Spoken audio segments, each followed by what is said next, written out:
అదే RTV app వార్తల్ని క్షణాల్లో చదివే అవకాశం ఉంటుంది. ఒక న్యూస్ పేపర్, ఒక టెలివిజన్ ఛానల్ మీ చేతుల్లో ఎప్పుడూ ఉంటాయి. కేంద్రంలో 9 నెలల పాటుగా చిక్కున్నటువంటి భారత సంతతికి చెందినటువంటి వ్యోమగామి సునీతా విలియమ్స్, బుల్ విచ్మోర్ ఇద్దరు కూడా మార్చి 19న భూమి మీదకి తిరిగి వస్తున్నారు. ఇక వారు ప్రయాణించేటువంటి క్యాప్సుల్ అమెరికాలోని ఫ్లోరిడా తీరంలోకి సాయంత్రం 5:57 దిగనుంది. ఆ తర్వాత అక్కడి నుంచి ఒక్కొక్కరిని బయటకు తీసుకువస్తారు. అంతరిక్ష కేంద్రంలో తొలి మానవహిత ప్రయోగాన్ని చేపట్టింది బోయింగ్ సంస్థ. అందులో భాగంగానే స్టార్ లైనర్ స్పేస్ క్రాఫ్ట్ ద్వారా 2024 జూన్ 5న సునీతా విలియమ్స్ విల్మోర్ అంతర్జాతీయ అంతరిక్ష కేంద్రానికి పంపింది. జూన్ 6న ఐఎస్ఎస్తో బోయింగ్ సంస్థ స్టార్ లైనర్ విజయవంతంగా అనుసంధానమైందని, అయితే షెడ్యూల్ ప్రకారంగా వారు 8 రోజుల భూభాగం మీదకి తిరిగి రావాల్సి ఉండగా, కానీ స్టార్ లైనర్ థ్రస్టర్లో సాంకేతిక సమస్యల కారణంగా వారు తిరిగి వచ్చేందుకు ఆలస్యమైంది. అయితే అప్పటి నుంచి వారిని తిరిగి తీసుకొచ్చేందుకు బోయింగ్ సంస్థ, నాసా అనేక ప్రయత్నాలు చేశాయి. కానీ వివిధ కారణాల వల్ల ఆ ప్రయత్నాలు విఫలమయ్యాయి. వారిద్దరిని భూమిపైకి తీసుకువచ్చేందుకు చేపట్టినటువంటి మిషన్లు వాయిదా పడుతూనే వస్తున్నాయి. దీంతో సునీతా విలియమ్స్, బుచ్ విల్మోర్ తిరుగు ప్రయాణం పైన ప్రపంచవ్యాప్తంగా ఆందోళన నెలకొంది. ఈ నేపథ్యంలోనే వారిద్దరిని వీలైనంత త్వరగా తీసుకురావాలని ఇటీవల అధికారం చేపట్టిన ట్రంప్ నేతృత్వంలోని ప్రభుత్వం ఆదేశించింది. అయితే టెస్లా అధినేత ఎలాన్ మస్క్ కూడా ఈ విషయంలో కలగజేసుకున్నారు. ఈ క్రమంలోనే నాసాతో కలిసి ఎలాన్ మస్క్కు చెందినటువంటి స్పేస్ ఎక్స్ ప్రయోగించినటువంటి క్రూ డ్రాగన్ 3 వ్యోమనౌక ఐఎస్ఎస్కు చేరుకుంది. ఇక దీని ద్వారానే అంతరిక్ష కేంద్రంలో చిక్కున్నటువంటి వ్యోమగాములు భూమి మీదికి తిరిగి వస్తున్నారు. ఇప్పుడు చూద్దాం మరి ఎటువంటి విధంగా ఉంటుంది.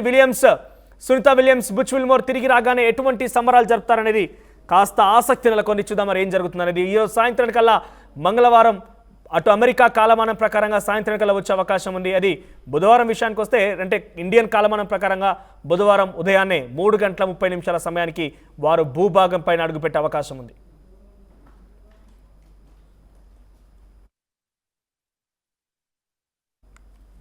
కంటిన్యూషన్ అంతా రైట్, రిపీట్ కంటిన్యూషన్. 8 రోజులు అనుకున్న ప్రయాణం వారాలు, నెలలు గడిచి 9 నెలలు అయింది. ఎటకెలకి 9 నెలలు ఎదురుచూపులకి ఎండ్ కార్డు పడింది. అంతరిక్షం నుంచి ఆస్ట్రోనట్ సునీతా విలియమ్స్ ఎటకెలకి భూమి మీదకి తిరిగి వస్తున్నారు. ఇంతకీ ఆమె అంతరిక్షానికి ఎందుకు వెళ్లారు, ఆమె బ్యాక్గ్రౌండ్ ఏంటి అనేది ఇప్పుడు తెలుసుకుందాం. వారం రోజుల పాటుగా స్పేస్ వాక్ చేసేందుకు అంతరిక్షానికి వెళ్లారు వ్యోమగామి సునీతా విలియమ్స్. ఇప్పటి వరకు అత్యధిక రోజులు అంతరిక్షంలో గడిపినటువంటి వ్యోమగామిగా ఆమె రికార్డు సృష్టించారు. గతేడాది జూన్లో అంతర్జాతీయ అంతరిక్ష కేంద్రానికి వెళ్ళినటువంటి ఆమె మార్చి 19న తిరిగి భూమి మీదకి వస్తున్నారు. ఆమెతో పాటు 9 నెలలుగా అంతరిక్షంలోనే ఉన్నటువంటి మరొక వ్యోమగామి బుచ్ విల్మోర్ను కూడా ఆయన తిరిగి వస్తున్నారు. ఇక వీరికి స్వాగతం పలికేందుకు నాసా సిద్ధంగా ఉంది. అమెరికాలోని ఓహియోలో సునీతా విలియమ్స్ జన్మించారు. కానీ ఆమెకు భారతీయ మూలాలు ఉన్నాయి. ఆమె తండ్రి గుజరాత్ వాసి. గుజరాత్లో పుట్టిపోయినటువంటి సునీతా విలియమ్స్ తండ్రి దీపక్ పాండ్యా అమెరికాలో న్యూరో అనాటమిస్ట్గా సెటిల్ అయ్యారు. ఇక అక్కడే వివాహం చేసుకున్నారు కూడా. దీపక్ పాండ్యాకు సునీతా విలియమ్స్ ఆఖరి సంతానం. చిన్నప్పటి నుంచే సునీతా విలియమ్స్కు హైకింగ్, కార్ డ్రైవింగ్ అంటే ఎక్కువ ఇష్టం. ఇక అమెరికాకు చెందినటువంటి మైకేల్ జైనా సునీతా విలియమ్స్ను పెళ్లి చేసుకున్నారు. ఇక ఆయన అమెరికా ఫెడరల్ పోలీస్ ఆఫీసర్గా కూడా విధులు నిర్వర్తిస్తూ ఉన్నారు. 2006 డిసెంబర్ 9న సునీతా విలియమ్స్ తన మొదటి అంతరిక్ష ప్రయాణాన్ని చేపట్టారు. తన మొదటి మిషన్లో సునీతా విలియమ్స్ 195 రోజులు అంతరిక్షంలోనే గడిపారు. మొదటి అంతరిక్ష మిషన్తోనే సునీతా విలియమ్స్ అంతరిక్షంలో అత్యధిక సమయం గడిపినటువంటి మహిళగా రికార్డులోకి ఎక్కితే, ఆ తర్వాత అనేక అంతరిక్ష ప్రయోగాల ద్వారా పలు రికార్డులు సాధించారు. తన ప్రయాణంలో సునీతా విలియమ్స్ 7 స్పేస్ వాక్లు చేశారు. ఈ క్రమంలోనే 2024లో బోయింగ్ స్టార్ లైనర్ ద్వారా మరోసారి ఐఎస్ఎస్కు వెళ్లారు సునీతా విలియమ్స్. 2024 జూన్ 5న బోయింగ్ సంస్థ స్టార్ లైనర్ స్పేస్ క్రాఫ్ట్ ద్వారా సునీతా విలియమ్స్ ఐఎస్ఎస్కు చేరుకున్నారు. మరుసటి రోజు ఐఎస్తో బోయింగ్ సంస్థ స్టార్ లైనర్ విజయవంతంగా అనుసంధానమైంది. కానీ స్టార్ లైనర్ థ్రస్టర్లు పనిచేయకపోవడం, ప్రొపల్షన్ వ్యవస్థలో హీలియం లీకేజ్ వంటి సాంకేతిక లోపాలతో ఆమె అక్కడే చిక్కుకొని పోయారు.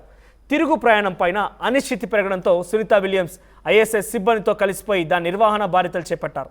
ఇక ఐఎస్ఎస్ కమాండర్గా బాధ్యతలు స్వీకరించిన తర్వాత పరిశోధనలు, ఇతర విషయాలను ఆమె పూర్తిగా చేసుకున్నారు.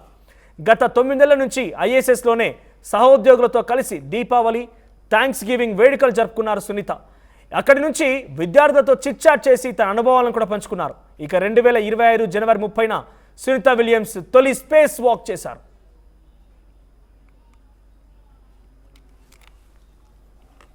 మరిన్ని వీడియోస్ కోసం ఛానల్ ని సబ్స్క్రైబ్ చేయండి, లేటెస్ట్ అప్డేట్స్ కోసం వాట్సాప్ ఛానల్ ని ఫాలో చేయండి అండ్ లింక్ డిస్క్రిప్షన్ లో ఉంది.